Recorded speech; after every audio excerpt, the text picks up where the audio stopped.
어느 노인이 귀가 어두워서 이비인후과에 가서 보청기를 새로 맞췄습니다. 근데 새로 나온 보청기라서 그런지 아주 크기가 조그만해서 귀 속에 쏙 들어가면 다른 사람이 보청기를 한 것을 알지 못할 정도였습니다. 보청기를 이제 새로 이것을 끼고 다니다가 얼마 후에 이제 이비인후과 다시 갔더니 그때 좀 어떻습니까? 의사 선생님이 묻습니다. 예, 소리가 아주 잘 들립니다. 근데 가족들은 압니까? 아니, 가족들한테 말을 안 했습니다. 이 보청기를 끼기 전에 말을 제가 잘 못 알아들어서 자식들은 저들이 무슨 말을 하는지를 내가 듣는다는 사실을 모르고 있습니다. 가만히 자식들 하는 소리 듣고는 유언장 몇 번씩 고쳤습니다 라고 말하더랍니다.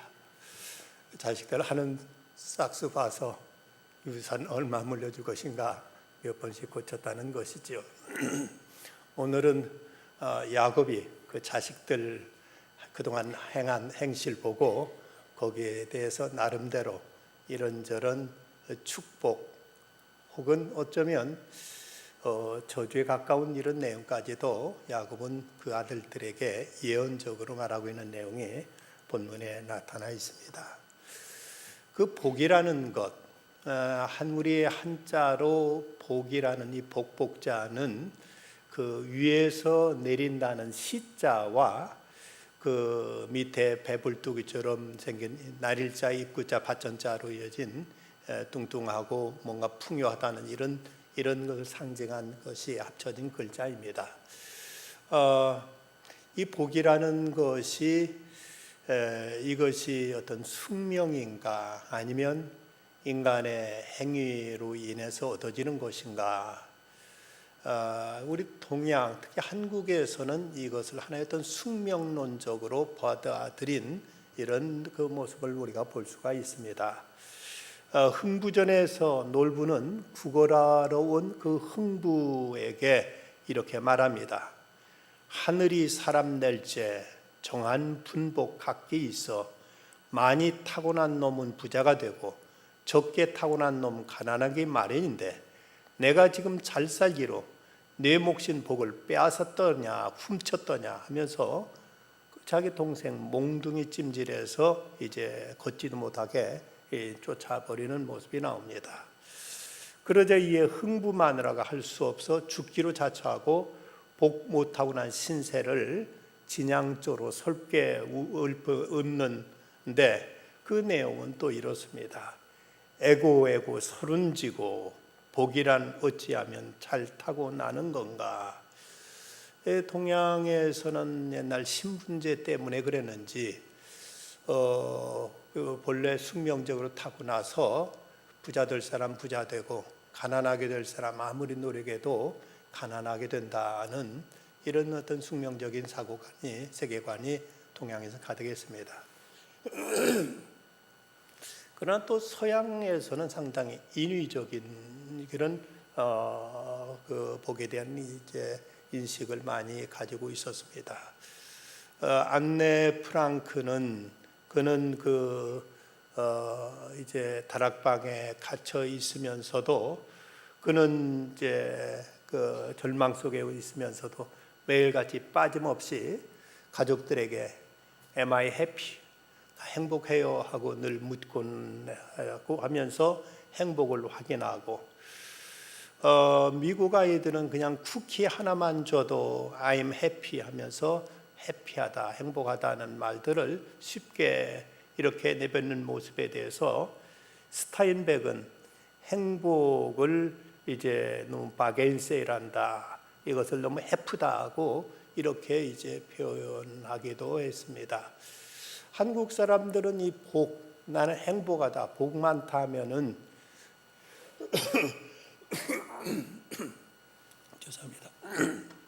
호사다마라고 이 복이 달아날까 봐서 행복에도 차마 행복하다는 말을 표현하기를 주저하고 이걸 꺼려했습니다. 그러나 서양 사람들은 이런 것을 애써서 더 열심히 표현하고 이것을 이제 입으로 시인하면서 이 복이 자기에게 늘 있기를 소망하고 했던 것을 볼 수가 있습니다. 그럼 성경적으로 보면 어떤가? 복이 과연 숙명적인 것인가, 아니면 인간의 행위로 인해서 얻어지는 결과물인가? 성경에 보면 이 두 가지 요소가 다 있습니다. 하나님이 주시는 분명 인간의 행위와 무관하게 베푸신 하나님의 축복이 있고, 그럼에도 불구하고 인간의 행함에 따라서 하나님께서 여기에 베푸시는 하나님의 보상과 상급이 함께 나타나고 있는 것을 볼 수가 있습니다. 오늘 야곱이 죽기 전에 자기 12아들들에게 하나하나 이제 축복을 선포하고 있는데, 이것은 하나의 어떤 예언과도 같습니다.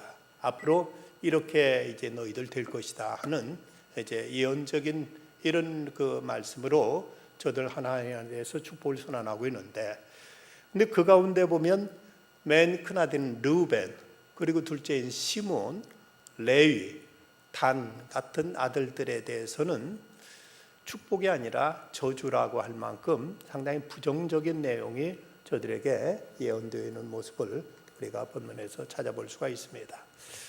먼저 본문 1절 말씀, 야곱이 그 아들들을 불러 이르되 너희는 모이라, 너희 후일에 당할 일을 내가 너희에게 이르리라고 이렇게 말하고 있습니다. 여기 후일에 당할 일이라고 하는 걸 보면 이것은 이제 앞으로 저들에게 닥칠 일, 일어날 일을 지금 예언적으로 이렇게 말하고 있습니다. 그것은 야곱은 그가 처음에는 상당히 자기 의지로 모든 것을 이제 나름대로 목표를 설정하고 그걸 어떻게든 이루기 위해서 수단과 방법을 가리지 않았던 인물이었지만, 그는 뒷날 깨닫게 되는 것은 내가 노력한다고 되는 것이 아니다, 내가 힘쓴다고 내가 애쓴다고 다 되는 것이 아니라 하나님의 허락지 아니하시면 결국 어떤 것도 이룰 수 없다는 사실을 깨닫고, 점점 그는 이제 하나님을 의지하고 하나님을 신뢰하면서 하나님께 맡기고 또 하나님께 순종하는 이런 인물로 바뀌어진 것을 볼 수가 있습니다. 그러면서 이제 저들에 대해서 하나님께로부터 영감을 받아서 성령의 감동으로 자식들 하나하나에 대해서 앞으로 저들이 어떻게 될 것인가에 대해서 이런 예언적인 말씀을 하고 있습니다. 2절 이하의 말씀 보면 너희는 모여 들으라, 야곱의 아들들아 너희 아버지 이스라엘에게 들을지어다. 르우벤아 너는 내 장자요 내 능력이요 내 기력의 시작이라. 위풍이 월등하고 권능이 탁월하다마는 물의 끓음 같았은즉 너는 탁월하지 못하리니 내가 아버지의 침상에 올라 더럽혔음이로다. 그가 내 침상에 올랐었도다. 여기 위풍이 월등하고 권능이 탁월하다는 말을 보면 르우벤은 여러 가지 많은 그 스스로도 이제 힘이 있었고 그는 장자라는 대단한 특권과 어떤 이제 그에게는 좋은 조건을 처음부터 타고났던 것을 볼 수가 있습니다. 이스라엘 민족에게서 장자는 다 상당한 특권이 있습니다. 그 가정 가문을 대표하고 가족을 대표해서 하나님 앞에 제사를 드리고, 그리고 부모로부터 유산을 받을 때 다른 형제들보다 곱절을 토받는 이런 여러 가지 많은 이제 특권이 있는데, 이런 점에서 보면 르우벤은 분명 12아들 중에서 가장 좋은 조건을 지녔다고 말할 수 있습니다. 그래서 분명 그는 위풍이 월등하고 권능이 탁월하다는 말을 보면 그것이 적절한 표현으로 이렇게 쓰여져 있습니다. 그런데 그 다음에 이제 물이 끓음 같았다는 이 말씀은 안정성이 없이 불안정한 모습, 불안한 이런 모습을 표현하고 있습니다. 어쩌면 르우벤이 그 좋은 조건과 여러 가지 그에게 있어서 많은 장애가 있었음에도 불구하고 그것을 안정되게 지키질 못했고, 그가 어떤 격정적이고 어떤 감정적이고 충동적인 이런 모습으로 인해서 그는 하나님께서 그에 주신 귀한 축복을 그는 상실하고 말았던 것을 보게 됩니다. 그것이 무엇인가 하면 바로 내가 아버지 침상에 올라 더럽혔음이로다는 이 말씀이죠. 이것은 야곱의 첩인 그 비라와 통관한 사건을 이것을 이제 지칭한 것입니다. 이 죄로 인해서 역대상 5장 1절에 보면 이스라엘의 장자 르우벤이 아들들은 이러하니라. 르우벤은 장자라도 그의 아버지 침상을 더럽혔으므로 장자의 명분이 이스라엘 아들 요셉의 자손에게로 돌아가서 족보에 장자의 명분대로 기록되지 못하였느니라.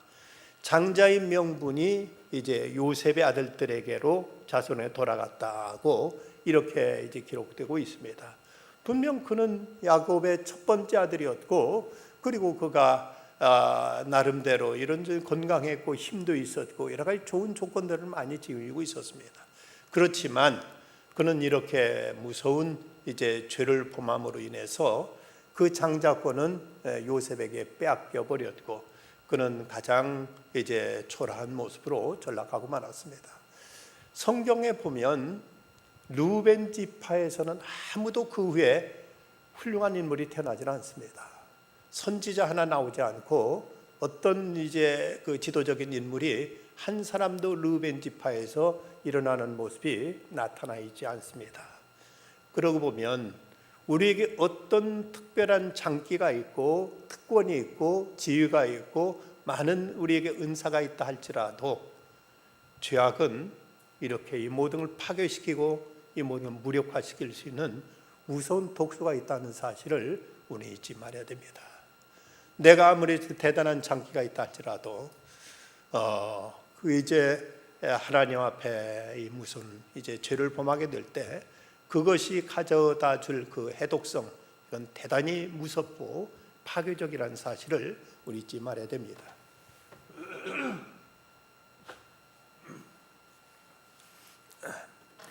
이 우리가 르우벤을 통해서 교훈 삼아야 될 바로 그 어떤 교훈이 있다면, 우리 배워야 될 교훈이 있다면, 우리에게 주어진 어떤 이제 특별한 은사나 어떤 이제 그 지위나 어떤 축복도 우리가 하나님 앞에 이런 이제 무서운 죄를 범하게 될 때 그 모든 것이 다 사라질 수 있고 모든 걸 다 빼앗길 수 있다는 사실을 우리는 잊지 말아야 됩니다. 다음 시므온과 레위가 함께 언급되고 있습니다. 5절 말씀 보면 시므온과 레위는 형제요 그들의 칼은 폭력의 도구로다 하고 이렇게 말씀하고 있습니다. 여기서 시므온과 레위는 함께 언급되면서 저들을 상징하고 있는 이제 표현이 폭력의 도구로 이렇게 저들은 상징되고 있습니다. 이 사건은 우리가 잘 아는 대로 야곱이 저 밧단 아람에서 돌아와서 그가 세겜 지방에 갈 때 그 야곱의 딸 디나가 그 마을로 마실라 갔다가 그곳에 추장생의 아들 세겜한테 겁탈당하는 이런 사건이 있었고, 여기에 대한 보복으로 시몬과 레위가 나서 그들에게 가서 항의하자. 너희들 이제 이 땅에 머물러라. 이 땅 마음대로 너희들 이제 이곳에 양도 치고 농사지고 지내면서 우리 서로 같이 통혼하자. 서로 결혼하고 너희 딸을 우리한테 해주고 우리 딸 너희에게 이제 시집보내고 이렇게 잘 지내자 하고 얘기하니까, 이때 시몬과 레위가 한 말이 한 가지 조건이 있다. 그것은 우리는 할례 받지 않은 사람들과는 결코 통혼하지 않는다. 너희들이 만일 우리가 통혼하기 위해서는 너희들 할례를 받아야 된다 하고 이렇게 조건을 제시하자, 그만 디나한테 마음이 뺏겼던 세겜이 자기의 이제 그 지방 사람들을 설득해 가지고 모든 남자들이 다 할례를 받습니다. 할례 받고 모두 다 고통 속에 신음하고 있을 때 이 세겜과 레위가 그 마을을 습격해 가지고 이제 온통 그 마을의 사람들을 죽이고 그리고 재산을 약탈해 가지고 달아났던 이런 일이 있었습니다. 이 일로 인해서 야곱은 큰 근심 걱정거리를 당하게 됩니다. 그 아직도 야곱의 그 가족은 숫자가 얼마 되지 않았고 그 주변에 세겜 족속들 그 이방인들이 우글우글 살고 있는데 저들 벌집건들도 저들을 건드려 놨으니 어떻게 보복을 당할까 심히 걱정해서 야곱이 저들에게 이제 야단쳤던 모습을 우리는 이제 배운 바가 있습니다. 이것에 대해서 야곱은 지금까지도 죽기 전까지도 마음에 두고 있다가 저들에 대해서 저주한 말이 폭력의 도구라고 이렇게 말씀했는데, 그 이어지는 말씀 5절과 7절 말씀 보면 시몬과 레위는 형제의 그들의 칼은 폭력의 도구로다. 내 호나 그들이 모의에 상관하지 말지어다. 내 영광아 그들이 집회에 참여하지 말지어다. 그들이 그들의 분노대로 사람을 죽이고 그들의 혈기대로 소의 발목 힘줄을 끊었음이로다. 그 노임의 혹독하니 저주를 받을 것이요 분기가 맹렬하니 저주를 받을 것이라. 내가 그들을 야곱 중에 나누며 이스라엘 중에 흩으리로다 하고 이렇게 이제 저들에 대해서 예언합니다.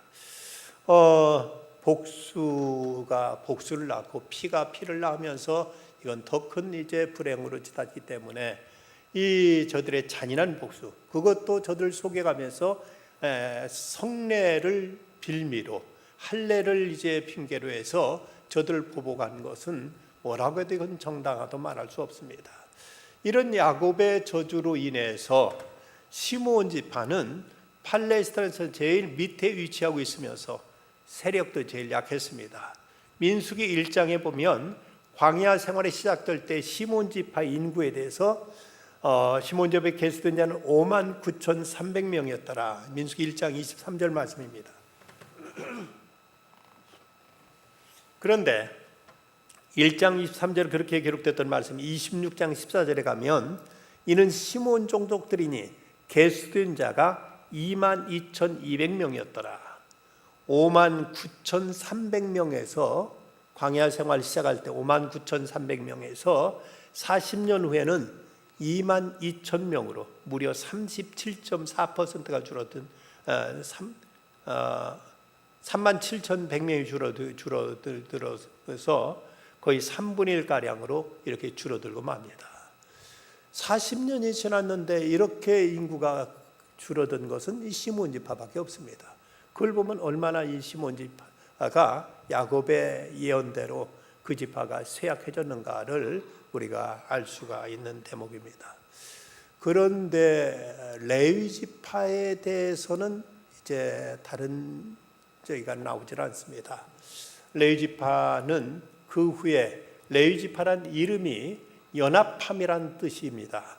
그래서 레위 지파는 한때 시므온과의 어떤 이제 잘못된 교제로 인해서 잘못된 관계로 인해서 이런 무서운 죄를 졌지만 그러나 훗날 그는 하나님께 회개하고 하나님께 연합해서 특별히 이스라엘 백성들이 모압 지방에서 나올 때 이제 발람에 의해 저주가 주어졌지만 하나님이 이것을 저주를 도로 축복으로 바꾸셨는데 그러자 이제 그들을 꼬이기 위해서 저들이 그 우상 숭배하는 곳에 이스라엘 백성을 초대하니까 거기서 그 여인들과 음란하게 행음할 때 그때 그 모습을 보고 레위 지파 가운데서 비느하스가 그만 의분을 이제 못 참고 가서 칼로 그 행음하던 자들을 이제 칼로 찍어 죽이자 하나님께서 그의 모습을 보시고 오히려 비느하스에게 크게 축복하시는 이런 모습이 나옵니다.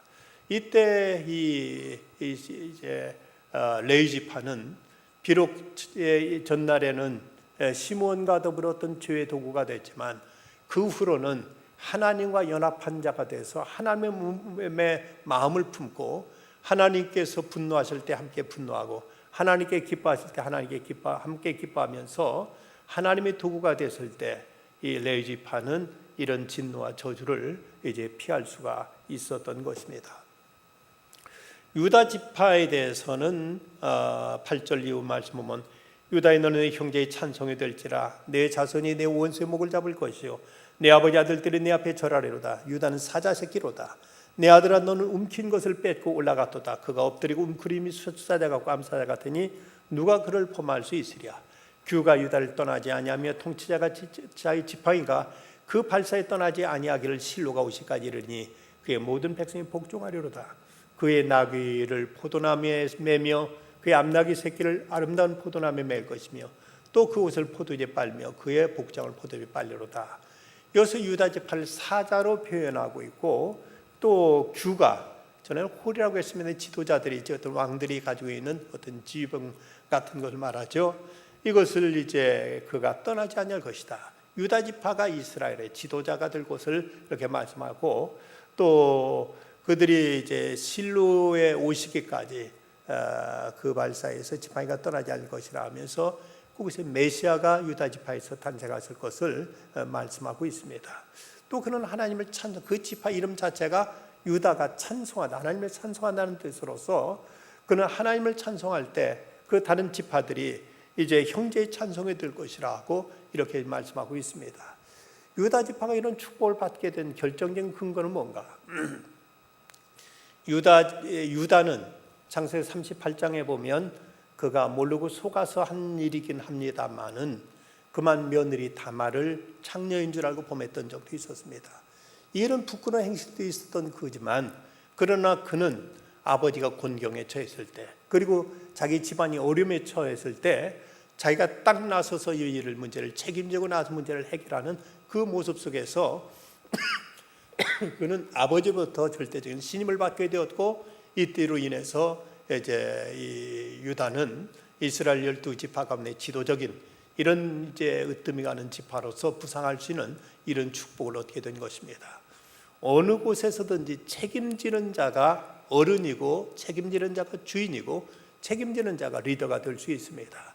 유다는 이제 베냐민을 데려갈 때도 내가 책임지겠습니다. 가서 베냐민을 또 이제 그 은잔을 훔쳤다는 이런 누명을 쓰고 베냐민을 거기서 포로 잡으려고 하니까, 나를 잡아주십시오. 이 아이가 이제 돌아가지 못하면 내 아버지가 이제 그만 슬피 울면서 무에 빠지게 두고 말 것입니다 하면서 자기가 끝까지 모든 걸 책임지고 나서는 유다의 모습, 이것이 그로 하여금 12지파 가운데서 가장 으뜸이 가는 이제 이런 그 지도자의 지파로 이렇게 이제 설 수 있게 된 것입니다.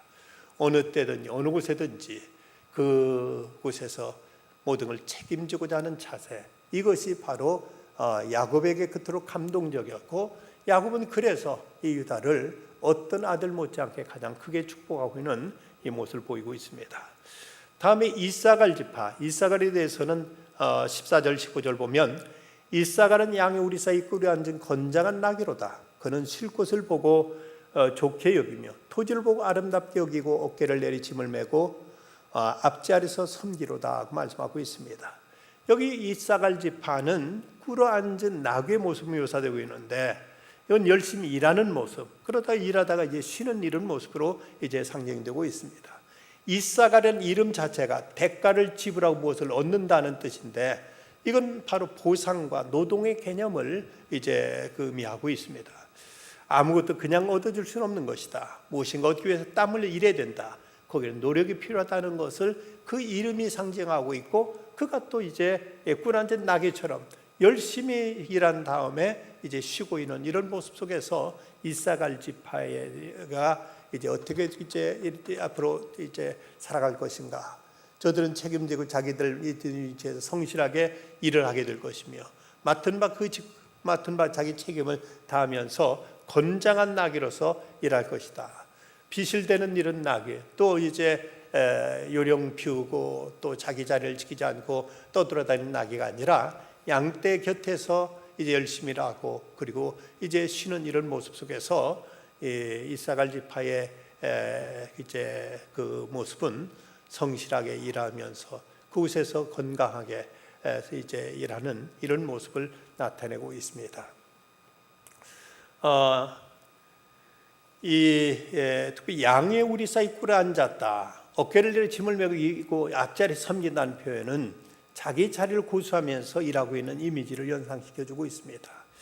하나님 백성들 가운데서도 이런 이사갈 지파처럼 자기 맡은 본분을 위해서 성실하게 일하는 이런 모습을 보여주고 있습니다. 이런 이들에게는 최소한 건강의 축복은 이제 보장되었다고 말할 수 있을 것입니다. 아프리카 남아프리카 공화국은 전체 인구 가운데 70%가 흑인들인데, 그들 생활은 비참하기 짝이 없습니다. 그럼에도 불구하고 그들이 한 가지 타고난 것은 건강의 축복은 타고났다고 말할 수 있습니다. 넬슨 만델라가 무려 26년 동안 감옥에 갇혔습니다. 독립운동을 하려다가 그는 26년 동안 감옥에 갇혔는데, 26년 만에 그가 감옥에 나왔을 때 그를 봤던 사람들은 깜짝 놀랍니다. 무려 26년 동안 감옥 생활을 했으면은 그의 몸은 비실비실하고 그야말로 이제 아무런 기력을 다 상실했을 것으로 여기지만 그렇게 혈기왕성하고 건강하더랍니다. 그래서 그 물 보고 깜짝 놀라서 만델라에게 물었습니다. 아니, 당신 어떻게 26년 동안 감옥살이 하면서 이렇게 건강할 수 있었느냐? 그랬더니 이 만델라가 대답한 말이, 감옥에서 중노동하러 나갈 때 사람들은 원망스러운 마음으로 끌려갔다. 그러나 나는 좁은 감옥보다는 넓은 자연으로 나간다는 즐거움에 오히려 노동의 시간을 기다렸다고 이렇게 말하더랍니다. 그는 오히려 감옥에서 강제노역을 하면서도 그걸 즐거움으로, 그는 기쁨 나서 자발적으로 일했더니 그는 오히려 감옥에 들어가기 전보다 더 건강한 모습 되어서 감옥에 나올 수 있었다는 것이죠. 바로 어쩌면 이사갈 지파에 대한 축복은 이런 열심히 일한 적이 주는 건강의 축복을 상징되고 있습니다. 다음번에 단지파가 나오는데 16절로 18절 말씀 보면 다는 이스라엘 한 지파같이 그의 백성을 심판하려다. 다는 길섭의 뱀이요 샛길의 독사로다. 말굽을 물어서 그 탄자를 뒤로 떨어지게 하려다. 여호와의 나는 주의 구원을 기다리나이다. 이 단지파의 상징을 뱀으로 표현하고 있는데 그 중에서도 단이 그 백성을 심판하는 말씀. 여기 심판한다는 말은 두 가지 의미가 있습니다. 그 하나는 이제 하나님의 공의의 심판, 세상의 정의를 펼치기 위해서 옳고 그른 걸 바로 판단해서 여기에 응분의 어떤 대가를 지불한다는 이런 그 공의의 차원의 심판이 있는가 하면 하나는 어떤 보복의 어떤 이제 의미가 담겨 있습니다. 근데 여기서 이제 단지파는 이 후자에 속한다고 말할 수 있습니다. 그래서 뱀이 물듯이 말탄자를 떨어뜨리는 이런 모습이 나타나는데 이제 17절 말씀에 보면 뱀과 이제 첩의 독사를 생각합니다. 다는 길섭의 뱀이요 샛길의 독사로다. 말굽을 물어서 그 탄자를 뒤로 넘어게 하는 자로다. 이것은 이제 무사가 말 타고 가는데 갑자기 독사가 나타나서 말을 물음으로 인해서 말탄자를 떨어뜨리는 이런 모습으로 이제 표현되고 있는데 여기서 그 단지파는 나중에 자기들 땅을 찾기 위해서 그는 이제 한 레윈 소녀를 이제 그 약탈해 가고 제사를 빼앗아 가고 하는 이런 모습 속에서 단지파의 모습은 썩 좋은 모습은 나타나 있지 않습니다. 사사기 18장에 나오는 사건이 그러고 또 열왕기상 12장에 보면 이제 북왕국 이스라엘이 남북이 나눠진 다음에 저들이 이제 두 군데다가 우상의 제단을 쌓습니다. 백성들에게 예루살렘에 와서 제사 드리지 못하게 하기 위해서 북왕국 지역에 두 군데다 제단을 만들었는데 그 하나가 바로 단이고 다른 하나가 베델입니다. 이로 인해서 단지파는 우상 소굴이 되었고 점점 그들은 우상에 빠지다가 북쪽으로 갔는데 나중에 단지파의 흔적이 사라져 버립니다. 역사 속의 단지파는 완전히 어디에 있는지 그 집들이 어디에 있는지 알 수 없을 만큼 단지파는 역사 속의 자취를 감춰버리고 합니다. 예루살렘으로부터 멀어지고 점점 그들 나름대로 제사 드리고 그들 나름대로 우상 숭배에 빠지다 보니까 단지파는 잘못된 선택으로 인해서 그들은 이제 그만 우상 숭배에 빠져서 이스라엘 12지파의 판결에서 자취를 감추게 돼서 요한계시록에 나오는 지파들 가운데 단지파 이름이 언급되지 않습니다. 이건 참으로 불행한 일이요 역사에 참으로 비극적인 하나의 교훈이라고 말할 수 있을 것입니다. 첫 번째는 갓지파. 갓은 군대의 추격을 받으나 도리어 그들을 추격하려다 하고 19절에 말씀합니다. 이 갓지파는 외세의 침략을 받지만 그들을 추격해서 승리를 이룬다는 이런 전투적인 의미를 여기서 이제 포함하고 있습니다. 이 말씀의 배경은 레아, 야곱의 그 첫 번째 부인 레아가 라헬과 아들 낳기 경쟁을 하다가 이 갓을 낳게 되니까 자기가 이제 경쟁하여 이겼다는 이런 말에서 이렇게 말한 데서부터 이 갓지파의 이미지가 여기서 이제 맨 처음 시작되는데 그런데 역대상 5장 18절에 보면 루벤 자손과 갓 사람과 므낫세 반지파에서 나가 싸울 만한 용사 곧 능히 방패와 칼을 들며 활을 당겨 싸움에 익숙한 자는 44,760명이라. 여기서 갓지파가 루벤 지파와 므낫세 반지파들과 함께 아주 용맹한 싸움에 능한 자들이 많음을 여기서 이제 말씀하고 있습니다. 처음에는 경쟁함이란 뜻으로 시작된 이름이 그가 이제 어떤 원수들 앞에서 당당하게 나가 싸우고 이제 저들을 무너뜨리고 저들을 추격해 빼앗고 하는 이런 모습 속에서 이 갓지파는 하나의 어떤 전투하는 교회를 상징하고 있습니다. 교회는 이 땅에 존재하면서 이 땅에서 때로는 마귀의 도전을 받게 되고 세상 악한 영들의 이제 공격을 받게 됩니다.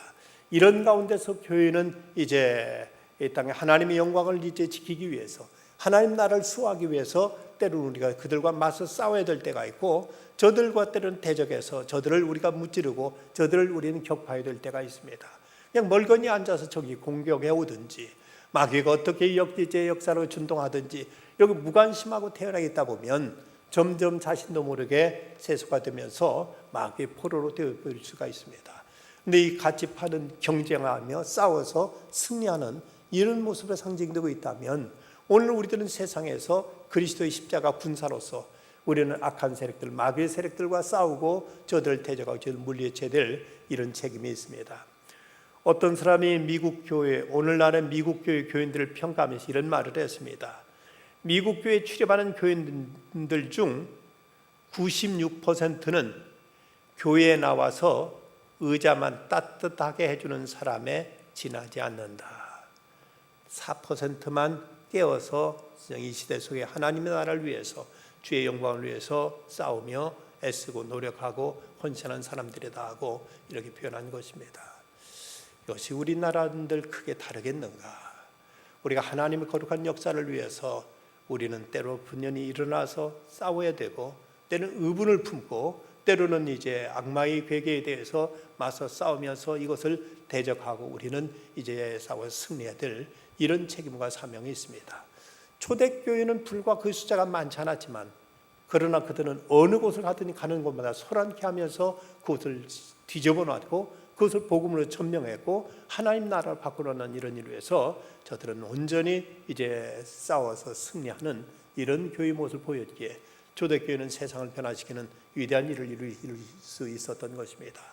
오늘 이 시대도 우리는 가치 바위 정신을 본받아서 경쟁에서 이기고자 하는 이런 열심과 이런 이제 담대함이 우리에게 있어야 될 것입니다. 그다음에 아셀 지파는 아셀에게 난 자는 먹을 것은 기름진 것이라 그가 왕의 수라상을 차리로다. 여기서 아셀 지파는 대체 어떤 풍성한 이미지를 느끼게 하는데, 실제로 아셀 지파가 자리 잡고 있는 팔레스타인 지역인 그것은 땅이 비옥하고 농사짓기에 좋은 곳이라서 지리적으로도 그들이 차지한 땅은 아주 아름다운 땅이었습니다. 이 야곱의 축복이 역사 속 그대로 이루어진 것을 볼 수가 있습니다. 그다음에 납달리 지파는 21절, 납달리는 노인 암사슴이라 아름다운 소리를 바라도다. 여기서 이 암사슴으로 표현하고 있는데, 이 암사슴에 대해서 시편 18편 33절 보면 나의 발을 암사슴 발 같게 하시며 나를 높은 곳에 세우신다 하고 이렇게 말하면서, 암사슴이 그냥 가만히 앉아 풀 뜯는 모습이 아니라 높은 상등석을 껑충껑충 뛰어다니면서 높은 곳을 다니면서 아름다운 소리를 바란다 하고 이렇게 이제 표현하고 있는 걸 보면, 이 암사슴은 복음을 위해서, 하나님의 나라에서 복음 선포를 위해서 어떤 곳이든지 담대히 이제 나가서 복음을 증거하고 그곳에 하나님 나라를 위해서 열심히 뛰는 모습으로 이렇게 상징되고 있습니다. 그 예수님께서 이 땅에 공생의 생활 동안 가장 활발하게 복음을 전하신 곳이 납달리 지역입니다. 그곳에서 예수님은 제자들을 선택하셨고 그곳에서 예수님은 아름다운 소식을 전파하시면서 그곳에 복음 사역을 가장 활발하게 하신 곳이 바로 이 납달리 지역이었다면, 우리는 그야말로 납달리처럼 암사슴의 발을 가지고 높은 곳을 뛰어다니면서 복음을 전하며 아름다운 소식을 증가해야 될 이런 책임이 우리에게 있다는 사실입니다. 우리는 다음 시간에 요셉과 베냐민 등을 이제 살피겠습니다만은 이 야곱은 자기 자녀들에 대해서 하나하나 이렇게 그들에게 주어진 은사에 따라서, 그들의 성향에 따라서, 그리고 그들의 행실과 그리고 그들의 앞날에 대해서 이런 축복과 때로는 이제 그들에 대한 책망의 말을 예언으로 하고 있습니다. 우리는 각기 환경이 다르고 여건이 다르고 형편이 다 다릅니다. 우리가 받은 은사는 다 제각각입니다. 그러나 어떤 위치에 있든지 우리가 주어진 환경 속에서 우리가 하나님의 영광을 위해서 주님의 은혜를 사모하며 하나님의 은혜에 잇대어 살게 되면 우리는 어느 곳에든지 하나님의 축복을 누리면서 이거 하나님 백성의 영광을, 하나님의 영광을 드러내게 될 것입니다. 워치만제가 20살 때쯤 그가 중한 병으로 사형 선고를 받고 죽음을 앞에 놓고 있을 때 간절히 하나님께 기도할 때 하나님께로부터 이런 환상을 보았다고 합니다. 그가 배를 타고 양쯔강을 이제 헤쳐 올라가는데 앞에 커다란 바위가 가로막아서 도저히 그곳을 더 이상 앞으로 나갈 수가 없었습니다. 어찌할 수 없어서 그는 하나님 앞에 이제 간절히 기도했습니다. 하나님 이곳을 이제 지나갈 수 있도록 해주십시오. 그때 하나님께서 그에게 물으시는 말씀이 그 바위를 치워주랴, 물이 불어서 물 위로 배를 지나가게 하랴 하고 이렇게 물으십니다. 오치만자니는 바위는 그대로 두시고 물을 불어나 그 위를 지나가게 해달라고 기도했습니다. 그리고 나서 그 이제 물이 이제 불어나니까 수위가 높아지니까 전혀 바위가 문제되지 않고 그 위를 이제 너끈히 지나갈 수 있었습니다. 이때 오치만자는 하나님이 큰 은혜를 체험하게 됩니다.